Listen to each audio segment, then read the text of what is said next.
Hello and welcome to another video. Today we're going to make Martabak Manis.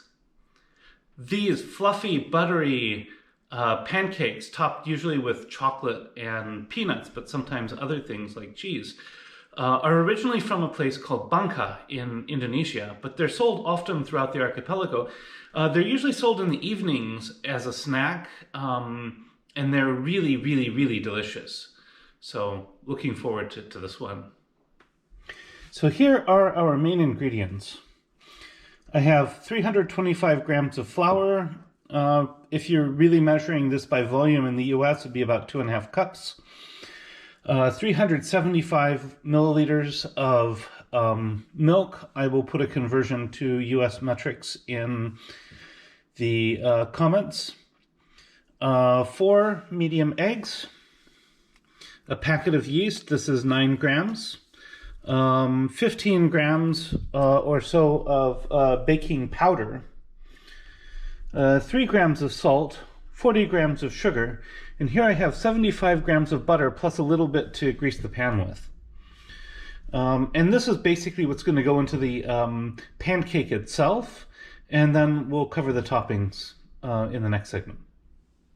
One very important note about the butter, though, is that because of the way certain kinds of cooking developed in Indonesia, typically the best butters you'll find in Indonesia are canned butters from the Netherlands. Whisk, I believe, is the name of the brand. If you're in Indonesia and you are cooking this, that's definitely the brand you would use. Here, I can't really get that brand, so I'm going to use an Irish butter. Should be fairly similar, but definitely use a really high-end butter for this because the butter is everywhere in it, and so if you use a lower quality butter, you'll definitely taste the difference. Now, I have a variety of toppings here. It's worth noting that in Indonesia itself, typically chocolate sprinkles are used for the main chocolate topping. But here I have a few different options. One thing that's not uncommon in the West is to use Nutella. You can also drizzle some sweetened condensed milk. Peanuts are very, very common on this. So get peanuts that are roasted but without salt, chop them up, and then you can sprinkle them on top. And you can also just use straight chocolate, but yesterday I tried grating chocolate and that was a total mess, so I would recommend against that. You could, for example, crack it into decent sized pieces and put it on top, or you could maybe chop it a little bit. So these are a few toppings that are commonly used. It's worth noting that in Indonesia they do sometimes have cheese on some of these. However, the cheese they have in Indonesia is a little different. It's a very salty, very savory cheese. And it's not very much like very many Western cheeses. I would say it's probably closer to, say, a Romano than it is like a cheddar. So on to the process. So for the process, I'm going to start by adding in the flour, and to that all the other dry ingredients. So that includes the salt, the sugar, the yeast,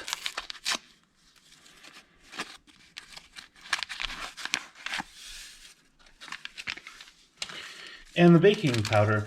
Now, you may be asking why baking powder and yeast, since normally we use one or the other.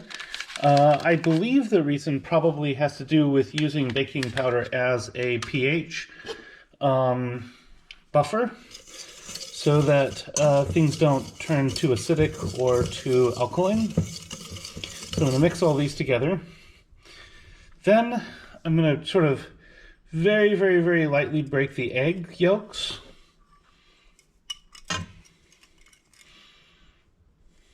There we go. Just because otherwise breaking the egg yolks is a pain. I'm going to pour this in. And I'm going to pour in the milk.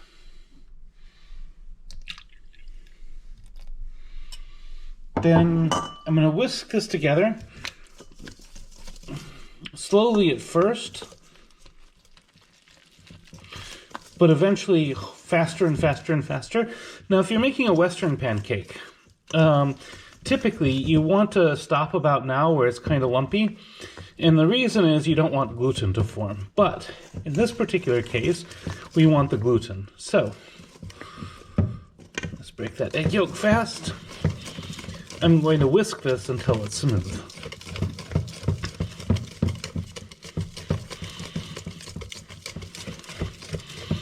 And it takes a little bit of effort. And this is also why I think, like most of the vendors, whisk this so hard, because you really need to get this smooth, and it takes a bit of effort.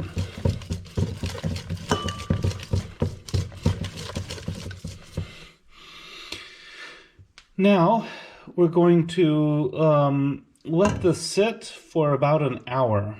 Now, ordinarily, if this was summer, I would just set it on the counter. However, since it's winter, we have a slight problem, which is the temperature is a bit cooler. Certainly it's cooler than it would be for room temperature in Indonesia. But you can see this is a nice thick batter, and it will get thicker as it sits. So what I'm going to do is I'm going to set this in a warm water bath for the hour. And then it's going to, the yeast will be active and kind of make it pretty nice and foamy. So now this has been about an hour and it's probably doubled in size. I'm going to start preparing my pan here. Now, most of the recipes ask for a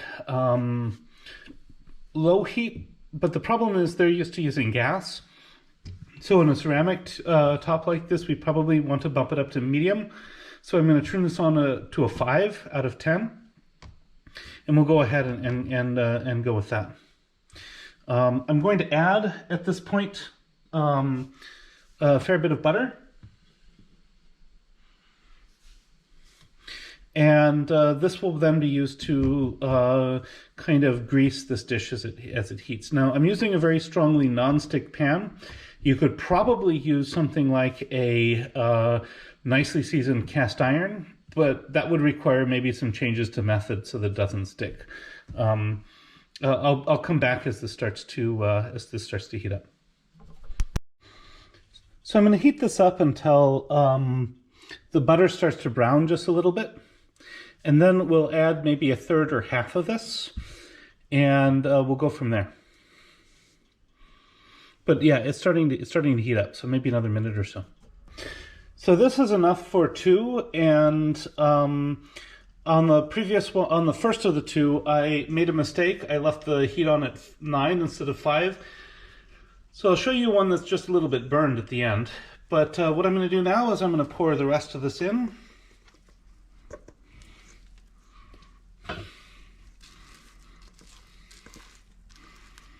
And you can see how much, this bubbly yeast batter just kind of molds into shape here.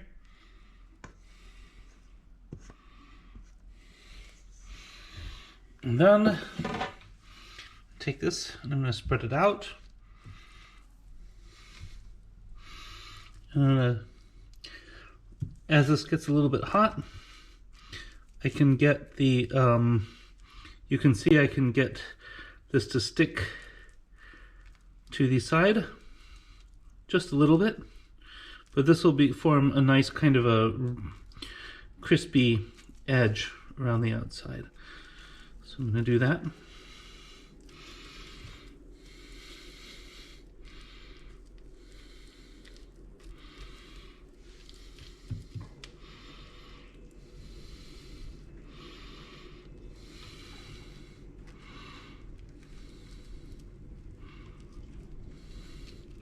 I'm just going to dab it up there with my spatula until I kind of have a nice ridge there.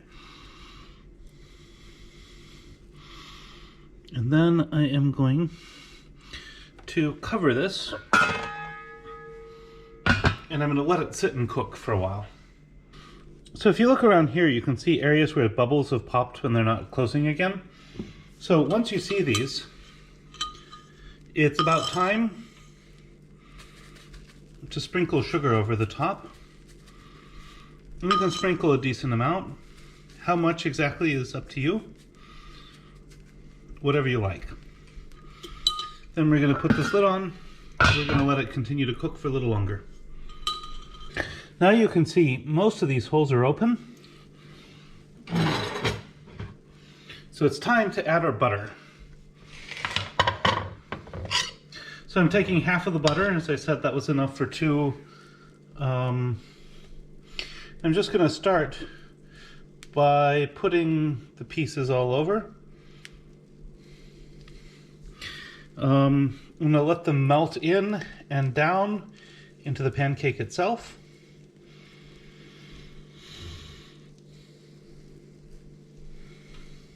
Of course, you can certainly add more butter than this.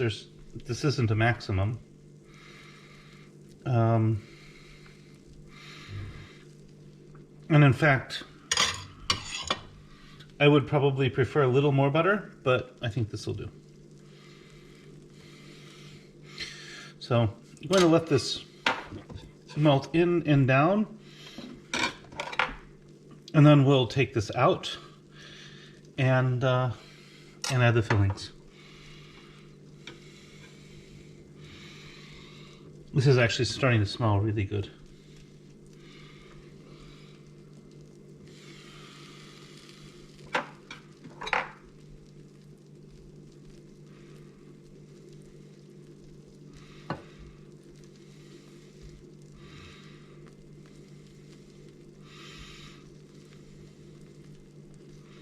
I'm just going to skip a little of that batter off a little bit so that it will cook a little bit faster.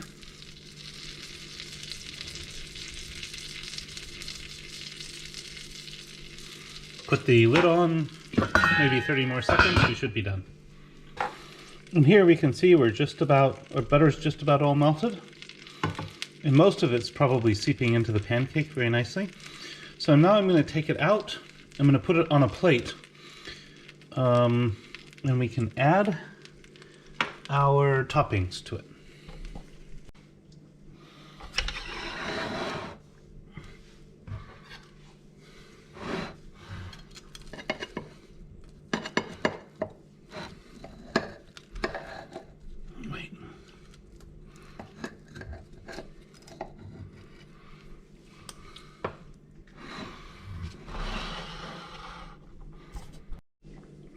So I sprinkled the chocolate on this side, the Nutella on this side, and peanuts on this side.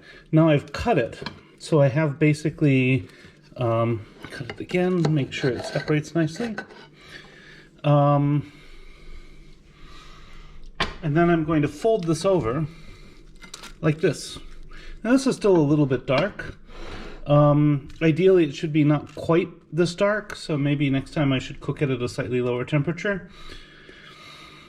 But that's what it is. And then we can cut, I'm going to cut a piece off. Let's see, this was the dark chocolate side? Yes. I'll cut a piece off of each side and we'll do a taste test.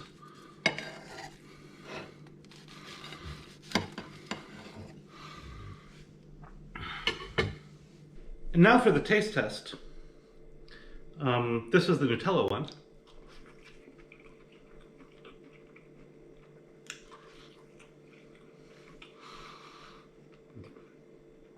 This is very nice, very light, very buttery. A bit sweet, but not over the top. Very, very delicious. Now we'll try the, and definitely worth doing.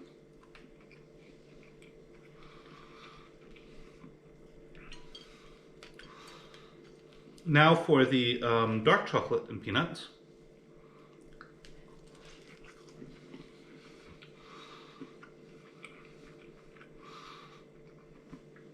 So this is definitely a little more dark chocolatey than you would see in Indonesia. The chocolate sprinkles aren't quite this heavy on the chocolate flavor, but this is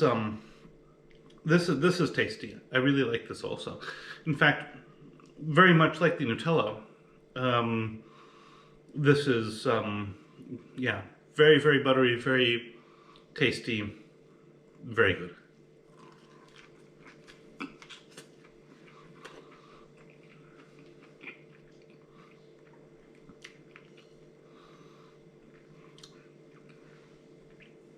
And although these are very slightly overcooked on the bottom, they still taste almost perfect. So I would say success. Hope you enjoy it also, and bon appetit.